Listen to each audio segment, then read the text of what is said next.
के तपाईँलाई थाहा छ भोलि माघ 16 गतेको मौसम कस्तो रहला? जल तथा मौसम विज्ञान विभाग मौसम पूर्वानुमान महाशाखाका अनुसार कैलाली लगायत तराई क्षेत्रमा भोलि बिहान बाक्लो हुस्सु र कुहिरो लाग्नेछ। बिहानी पख सवारी साधन चलाउने सवारी चालकलाई अलिकति अप्ठ्यारो पर्न सक्छ। बिहानी पख सवारी साधन चलाउँदा ध्यान राखौँ है त। बिस्तारै भोलि दिउँसो कुहिरो फाटेर घाम लाग्ने सम्भावना छ। आंशिक रूपमा कतै बादल पनि लाग्नेछ। 2-3 दिनसम्म मौसम सफा रहने मौसम पूर्वानुमान महाशाखाले अनुमान गरेको छ।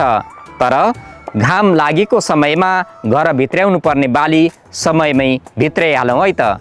फेरि मङ्गलबार पानी आउने सम्भावना छ नि। मौसमबारे पूर्व जानकारी लिने बानी बसालौँ। नमस्कार। मौसम जानकारी लिने बानीले रक्षा गर्छ सानो सावधानीले।